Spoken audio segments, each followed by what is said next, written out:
আজকে তৈরি করব ছানার পায়েস। আমি যেখানে থাকি সেখানে কিন্তু প্রায় প্রত্যেকটা দোকানেই এই ছানার পায়েসটা পাওয়া যায়। দেখতে রসমালাইয়ের মতো হলেও এটার বানানো আর স্বাদ দুটোই কিন্তু আলাদা। তো অবশ্যই একদিন বাড়িতে বানিয়ে দেখবেন খেতে ঠিক কেমন লাগে। আর যারা যারা এই ছানার পায়েস খেয়েছেন অবশ্যই কমেন্ট করে জানাবেন। এখানে 1 লিটার ফুল ফ্যাট দুধ নিয়েছি, রেড কাউ নিয়েছি। আর যে কোনো কড়াইতে দুধ জাল দেওয়ার আগে কড়াইয়ে একটু জল বা ভিজিয়ে নিতে পারেন, তাহলে দুধটা কখনোই কড়াইয়ের তলা লেগে যায় না। মিডিয়াম টু হাই ফ্লেমে একটা হাতা বা স্প্যাচুলা দিয়ে অনবরত নাড়াচাড়া করে দুধটাকে জাল দিয়ে নিতে হবে। দুধটা যেই ফুটে উঠবে গ্যাসের ফ্লেমটাকে বন্ধ করে দিয়ে এই প্যানটাকে সাইডে নামিয়ে নিয়ে জাস্ট 1 থেকে 2 মিনিট একটু অপেক্ষা করবো একদম গরম ধোয়া ওঠা ব্যাপারটা চলে যাওয়ার জন্যে।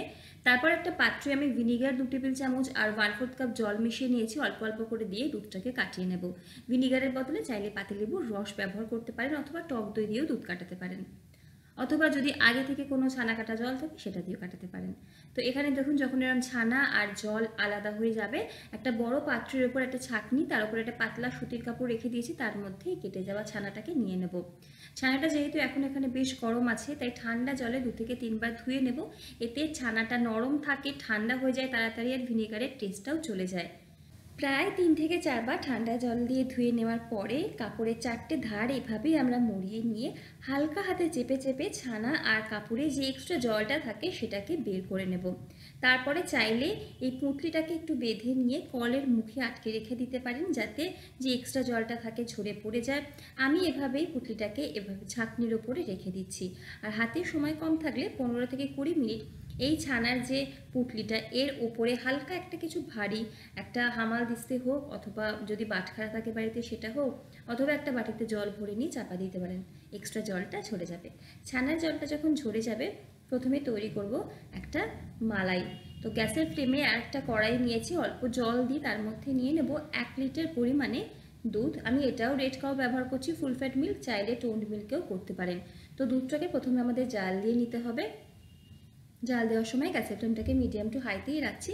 এই হাতাটা দিয়ে অনবরত নাড়াচাড়া করে জাল দিয়ে নিচ্ছি। জাল যখন হয়ে যাবে, ফুটে উঠবে, গ্যাসের ফ্লেম মিডিয়াম টু লোতে করে দেবো। 1 পিঞ্চ দিয়ে দিচ্ছি কেশর। কেশরটা অপশনাল, ইচ্ছে না হলে নাও দিতে পারেন, তবে কেশর দিলে হালকা টেস্ট আর গন্ধ আর কালারটাও বেশ সুন্দর আসে। তো কেশরটা দুধের সাথে ফুটতে দেবো একদম মিডিয়াম টু লো ফ্লেমে করে। দুধটা কিছুক্ষণ ফুটিয়ে ঘন করে নেব, 2 থেকে 3 মিনিট মতো। এদিকে ছানাটা জল ঝরে গিয়ে আমি থালায় নিয়ে নিয়েছি। এই ছানাটা যে রয়েছে এর মধ্যে চাইলে 1 চা চামচ পরিমাণে কর্নফ্লাওয়ার বা অ্যারারুট মেশাতে পারেন, তবে আজকে কিছুই মেশাচ্ছি না, এতে মিষ্টিগুলো বেশ স্পঞ্জি হয়। হালকা হাতে ছানাটাকে 3 থেকে 4 মিনিট মতো মেখে নেব। আলু ভাতে যেভাবে মাখি সেভাবেও মাখতে পারেন, অথবা হাতে তালুর সাহায্যে ছানার যে বড় দানাগুলো আমাদেরকে চেপে চেপে মসৃণ করে ফেলতে হবে। যখন দেখবেন ছানা মাখা হয়ে গেছে, এভাবে যে থালায় মাখছি সেটা থেকে উঠে চলে আসছে, হাতটাও বেশ পরিষ্কার হয়ে যাচ্ছে, বুঝতে হবে ছানাটা কিন্তু মাখা হয়ে গেছে। আর এদিকে লিকুইড দুধটাও আমি অনেকটা ঘন করে নিয়েছি, তবে খুব বেশি ঘন করলে কিন্তু হবে না, তাহলে ছানার বলগুলো যখন সেদ্ধ করব তখন ভালো মতো সেদ্ধ হবে না। এর মধ্যে আমি 1/4 কাপ পরিমাণে চিনি দিচ্ছি, হালকা মিষ্টি করছি। চিনি খুব বেশি দিলেও কিন্তু ছানার বলগুলো সেদ্ধ হয় না, তাই এখন চিনির পরিমাণটা কম দেবেন। চিনিটা মিশিয়ে নিয়ে এখানে যে তৈরি করে রাখলাম ছানাটা, তার থেকে ছোট ছোট লেচি কেটে নিচ্ছি। তারপর রসগোল্লার মতো গোল গোল করে ছোট ছোট বল বানিয়ে নেব। এখন যেমন ছোট ছোট ছানার বল তৈরি করছি, এটা কিন্তু দুধে ফোটালে ফুলে ডাবল হয়ে যাবে, তো সেই রকম সাইজেরই আপনারা করবেন। এই যে পরিমাণ ছানা বা 1 লিটার দুধ থেকে যে ছানাটা তৈরি করেছি, অনেক কটা কিন্তু ছানার বল তৈরি হবে। চাইলে দোকান থেকে 200 গ্রাম পরিমাণে ছানা কিনে এনেও এই মিষ্টিটা একবার তৈরি করে দেখতে পারেন। তো প্রত্যেকটা ছানার বল এভাবে হাতে নিয়ে মসৃণ করে দেব। যদি মনে হয় ছানার বলটা হালকা ফেটে গেছে, সেক্ষেত্রে অল্প একটু জলে ছিটে দিয়ে আরও একবার মেখে নেবেন, দেখবেন এরকম নরম ছানার বল তৈরি হয়ে যাবে। প্রত্যেকটা ছানার বল তৈরি করা হয়ে গেছে। এদিকে চিনিটা ভালো মতো কিন্তু এই দুধটার সাথে মিশে গেছে। দুধের মধ্যে 2-3টে ছোটো এলাচ দিচ্ছি, চাইলে এলাচের গুঁড়ো দিতে পারেন, এলাচ দিয়ে ফাটিয়ে দিচ্ছি। যে পরিমাণে আমি দুধ নিয়েছিলাম 1 লিটার, মোটামুটি ঘন করে আমি 1/2 কাপ মতো কমিয়ে নিয়েছি। খুব বেশি ঘন কিন্তু করা যাবে না। এর মধ্যে দিয়ে দেবো তৈরি করে রাখা ছানার বলগুলো। এই সময় গ্যাসের ফ্লেমটা মিডিয়ামে রাখবো।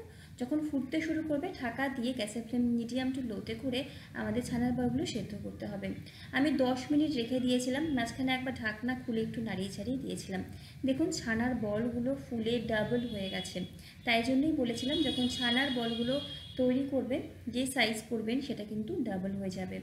তো আরও মিনিট 5 এভাবে ঢাকনা খুলে নিয়েই ফুটিয়ে নেব। তারপরে এক হাতার মধ্যে একটা ছানার বল নিয়ে একটু কেটে দেখে নিচ্ছি যে সেদ্ধ হয়েছে কিনা। দেখুন ছানার বলগুলো একদম সুন্দরভাবে সেদ্ধ হয়ে গেছে। আর এই সময় যখন সেদ্ধ হয়ে যাবে একবার টেস্ট করে যদি মনে হয় চিনি আরও লাগবে, আপনাদের স্বাদ অনুযায়ী একটু চিনি মিশিয়ে দিতে পারেন। আমি আর চিনি দিইনি, 1/4 কাপ পরিমাণে চিনি দিয়েছি। আর দুধটাও কিন্তু অনেকটা আগের থেকে ঘন হয়ে গেছে। সাইডে যে মালাইটা কড়াইতে জমেছে সেটা সবসময় চেষ্টা করব যাতে এই মালাইটা নিয়ে দুধের মধ্যে মিশিয়ে দিতে পারি, তাহলে এই মালাইয়ের টেস্টটা আরও ভালো হবে। ছানার পায়েস রেডি হয়ে গেছে। গ্যাসের ফ্লেম বন্ধ করে দিয়ে নর্মাল তাপমাত্রায় এলে ফ্রিজে রেখে একদম ঠান্ডা করে নিয়ে ঠান্ডা ঠান্ডা সার্ভ করব। আমি এরকম মাটির পাত্রে সার্ভ করছি, উপর থেকে পেস্তা কুচি কেশর ছড়িয়ে নিয়ে। এরকম গরমে এই ঠান্ডা ঠান্ডা ছানার পায়েস খেতে কিন্তু খুব ভালো লাগে। অবশ্যই একদিন বাড়িতে তৈরি করে আমায় জানাবেন। ভিডিও ভালো লাগলে লাইক, কমেন্ট, শেয়ার আর সাবস্ক্রাইব করে পাশে থাকার অনুরোধ করব। আপনারা সকলে ভালো থাকুন, সুস্থ থাকুন, হাসি খুশি থাকুন। আর এরকম ছানার পায়েস কারা কারা খেয়েছেন আমাকে জানাতে কিন্তু ভুলবেন না।